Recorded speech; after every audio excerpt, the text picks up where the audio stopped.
Buongiorno e benvenuti a questa edizione del nostro telegiornale. Vediamo subito i titoli. Aggrediti 2 vigili urbani che stavano multando un'auto in divieto di sosta al centro di Catania. Botte anche al titolare di un ristorante che filmava la scena. Hanno detto che ci avrebbero uccisi. Rimprovera ai vicini di casa perché fanno rumore. Viene pestato a sangue con la sua stessa stampella. In manette padre e figlio a San Giorgio di Catania. Ennesimo incidente sulla circonvallazione di Catania. Nella notte è morto un giovane motociclista.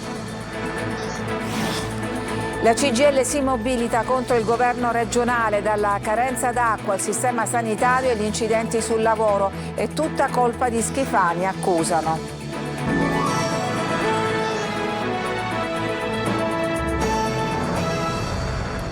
A Catania aggrediti e picchiati 2 vigili urbani che stavano multando delle auto in divieto di sosta in pieno centro, non distante fra l'altro dalla questura. Botte anche al titolare di un ristorante che stava filmando la scena. Luca Ciliberti.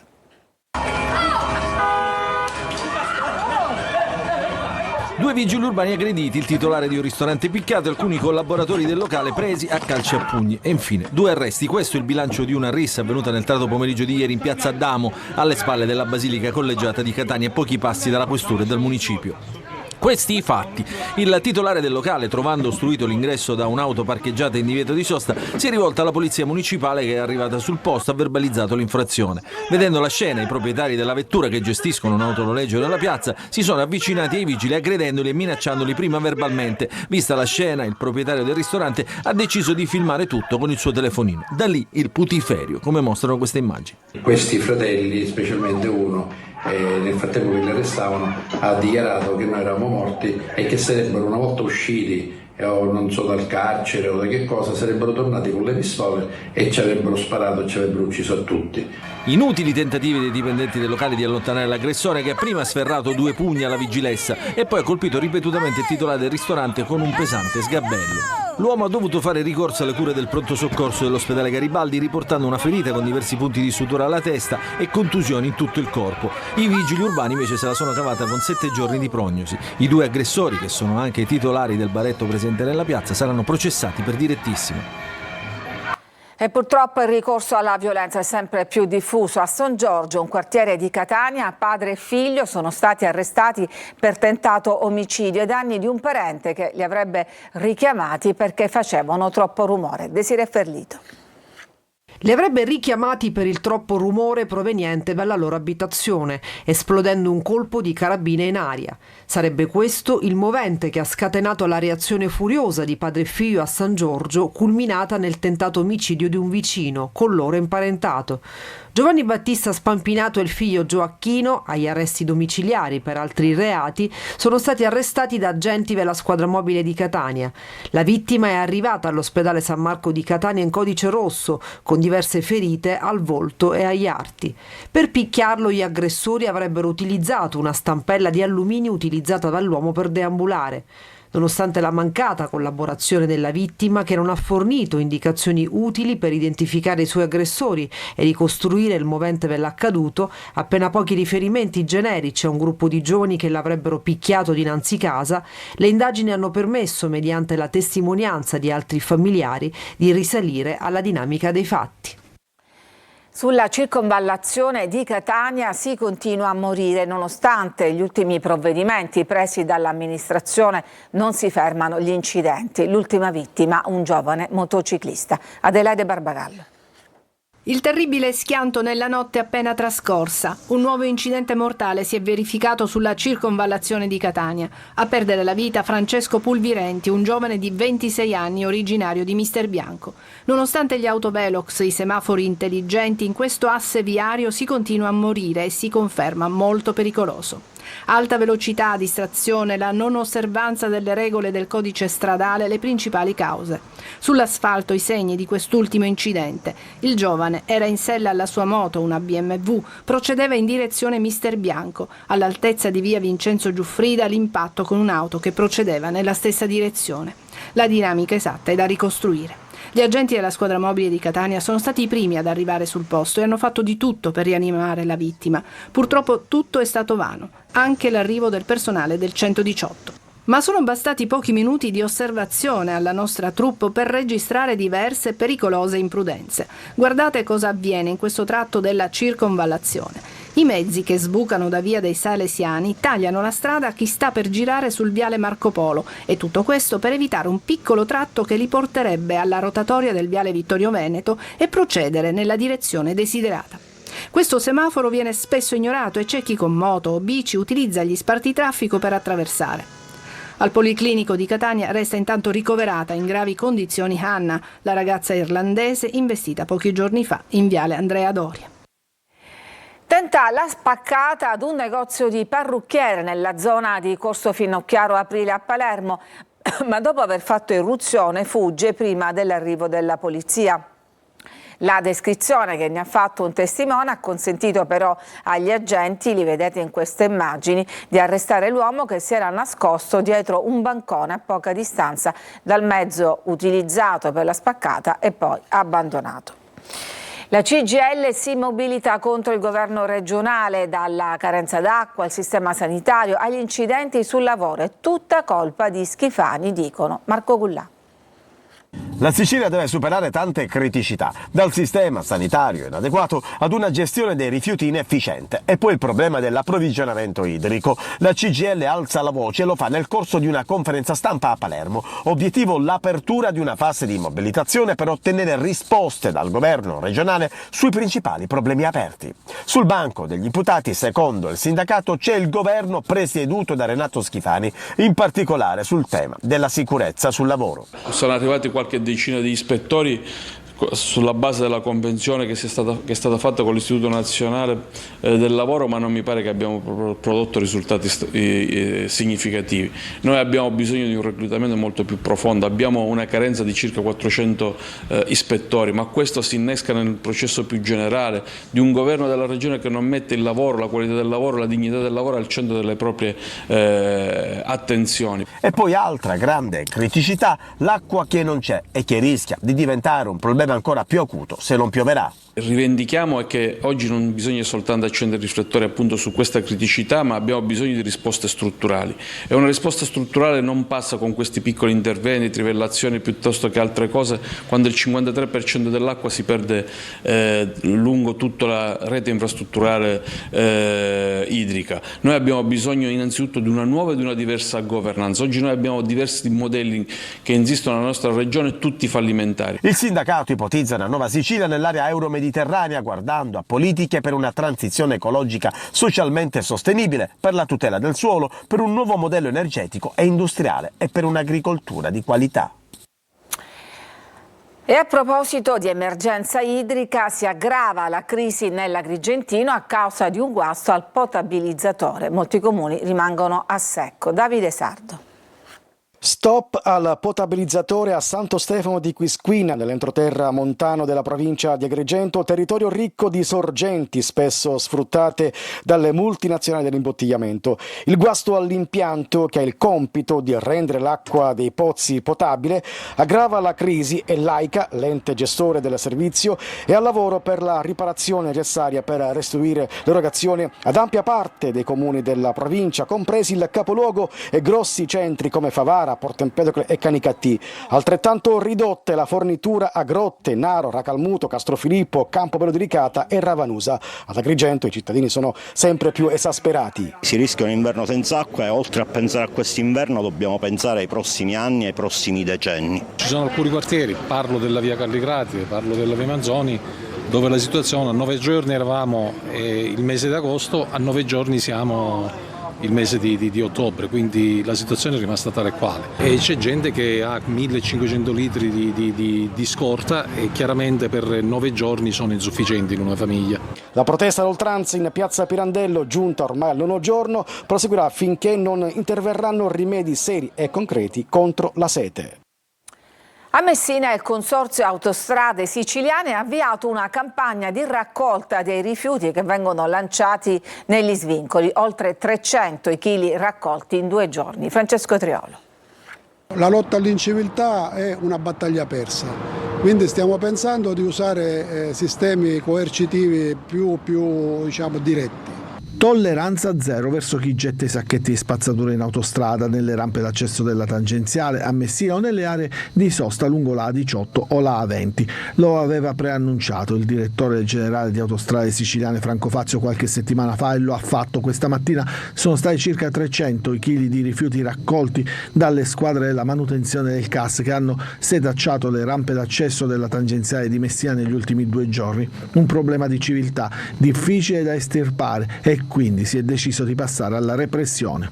La soluzione è mettere le telecamere e cercare di colpire con la repressione chi evidentemente non è sensibile a questi temi. Una soluzione da adottare anche in tutte le aree di sosta delle autostrade, la Messina-Catania, la Messina-Palermo?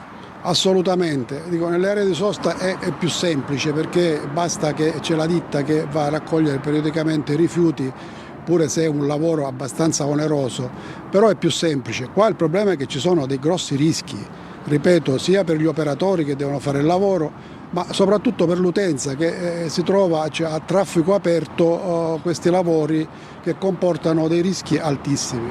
Una ventina i grandi sacchi consegnati oggi alla Messina Servizi, ma l'attività di controllo con fototrappole e videocamere nascoste continuerà e anzi verrà implementata, anche perché c'è un problema di sicurezza che non va sottovalutato.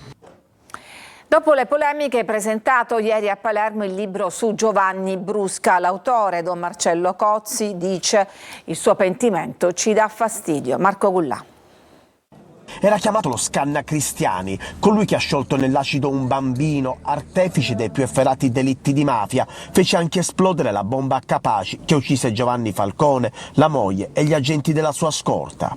Giovanni Brusca, collaboratore di giustizia, si racconta in un libro, Uno così, presentato a Palermo al Centro Studi Paolo e Rita Borsellino. A scrivere il libro il sacerdote Marcello Cozzi, un dialogo sul passato di Brusca. Davanti a queste scelte scellerate di vita che hanno fatto tanti uomini d'onore.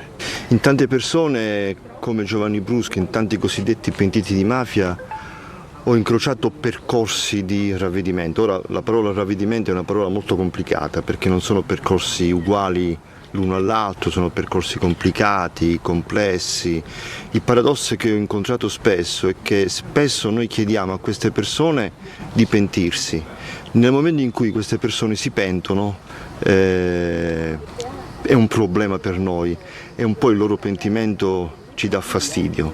Nei giorni scorsi il solo annuncio che il libro sarebbe stato presentato a San Giuseppe Jato, il paese di Brusca, ha generato non poche polemiche, ma il sindaco replica così. Oggi San Giuseppe Jato è un paese che rispetto a prima è cresciuto, è andato avanti, si è portata avanti una politica dell'antimafia, sicuramente che ha fatto bene, però dobbiamo constatare che c'è a tutt'oggi una zona grigia e quindi questa zona grigia va rimossa e quindi per rimuovere questa zona grigia bisogna fare tanto lavoro e bisogna spiegare anche ai giovani chi erano questi carnefici e come si comportavano.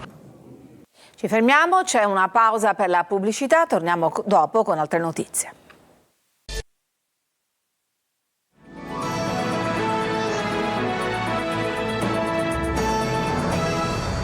Al via da lunedì la campagna vaccinale contro l'influenza. Stamattina a Buongiorno Sicilia abbiamo sentito il direttore del servizio epidemiologico dell'ASP di Catania.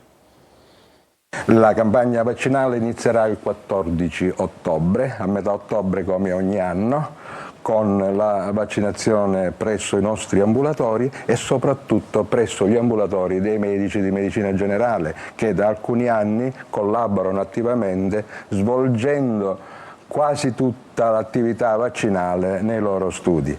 Quest'anno abbiamo un'ulteriore novità: i pediatri hanno appena concluso un accordo con la Regione e anche loro somministreranno il vaccino antinfluenzale assieme ad altri vaccini, ma soprattutto l'antinfluenzale, ai bambini loro assistiti. Al di là dell'età, che è quella che ha maggior rischio, ci sono altre categorie che sono a rischio di contrarre l'influenza e sono soprattutto i soggetti con patologie importanti, il diabete, patologie immunitarie, patologie metaboliche. Quindi la vaccinazione è indicata anche a questi soggetti, anche se non sono over 60.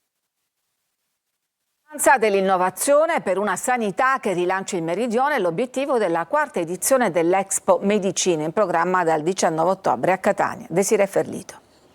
L'importanza dell'innovazione per una sanità che rilancia il meridione è la missione della quarta edizione dell'Expo Medicina, in programma dal 19 settembre, che proietta appunto la Sicilia nel mondo perché non si parli più di migrazione sanitaria. Italiana ci saranno proposte, contributi, eventi di eccellenza che gli scuole siciliani verranno in Catania e offriranno abilità, competenze, talenti che hanno del tempo sviluppato. Un importante momento di confronto per tutte le realtà istituzionali, sanitarie e imprenditoriali, nomi autorevoli della medicina, in sinergia per la diffusione dei temi dell'innovazione tecnologica della sanità. Noi ogni tanto abbiamo una sensazione che il sistema nostro sanitario non sia all'altezza, mentre invece rappresenta un'eccellenza.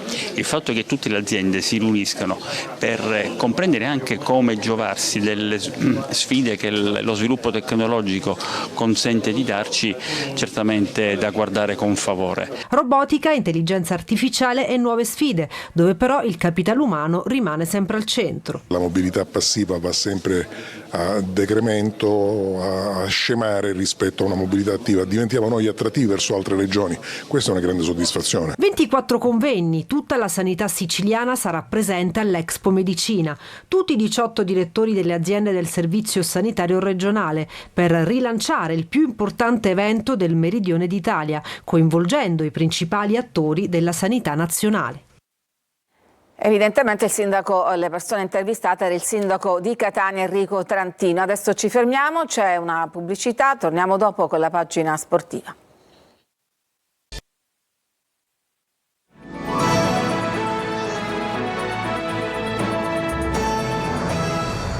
Siamo al calcio, domani Catania-Altamura con i rossazzurri che vogliono proseguire la striscia positiva. In mattinata ha parlato l'allenatore Mimmo Toscano. Francesco Triolo. Testa ed energie al campo alla vigilia della partita contro l'Altamura. Mimmo Toscano passa oltre la penalizzazione di un punto rimediato in settimana e confida in una risposta dei suoi giocatori che sono concentrati sul match di domani. La vittoria di Caserta ha dato fiducia, entusiasmo, consapevolezza della propria forza e da quello vuole che si riparta. Dobbiamo insistere perché è il momento di insistere. Io ho detto ai ragazzi questo è un momento, ve lo dico dopo 2 vittorie, che bisogna insistere perché solo così acquisisci una mentalità forte che ti porta a migliorare, a crescere ogni giorno indipendentemente dall'avversario, dal risultato precedente, dalle variabili che ci possono stare come la notizia che abbiamo avuto queste settimane che non ci influenza minimamente. Sul fronte formazione Toscano come al solito non si è sbilanciato, anche se il tecnico ha confermato che sia Gherardi, difensore fuori da quasi un mese che a Caserta è partito dalla panchina, che Lunetta sono a disposizione. Una buona notizia per il tecnico che potrebbe far giocare subito Anastasia a centrocampo garantendosi maggiore spinta, così come nel secondo tempo contro la Casertana. Per il resto attenzione alta sull'Altamura. È un avversario che anche contro l'ultima partita contro il Monopoli ha dato filo da torcere, forse non meritava la sconfitta per quello che ha espresso. È una squadra che gioca da squadra, una squadra vivace, una squadra abbastanza giovane, con energia. Però a prescindere dall'avversario noi è un momento che bisogna spingere sull'acceleratore, rimanere concentrato su noi stessi e sulla nostra prestazione. E stasera al provinciale il derby siciliano di Serie C Trapani-Messina. Ritrovarsi 15 anni dopo in un'occasione speciale, punti pesanti in Trapani Messina per la classifica e gli obiettivi opposti delle due squadre. Striscia positiva aperta con 3 vittorie e altrettanti pareggi per i Granata con Aronica in panchina, striscia aperta ma negativa per i peloritani che non vincono da 5 giornate e in trasferta hanno conquistato un solo punto a Latina in 4 viaggi. Ad Aronica, ex Messina in Serie A e B, pesa l'assenza dello squalificato Benedetti, sostituito da Sabatino, ma il tecnico è fiducioso. Il Trapani sta molto bene, abbiamo recuperato Falla, abbiamo recuperato Udo, quindi siamo quasi al completo. Ecco, solo Zuppa e le Valietti non saranno nella partita, quindi ritengo che abbia l'imbarazzo della scelta, ma un Trapani che sta bene fisicamente, mentalmente, che veniamo da 6 risultati utili consecutivi e quindi sicuramente grande umiltà e grande voglia di poter continuare su questa scia. Messina senza Salvo, Petrucci e Marino, confermato Krapicas in porta. Giacomo Modica sul derby è realista. Trapani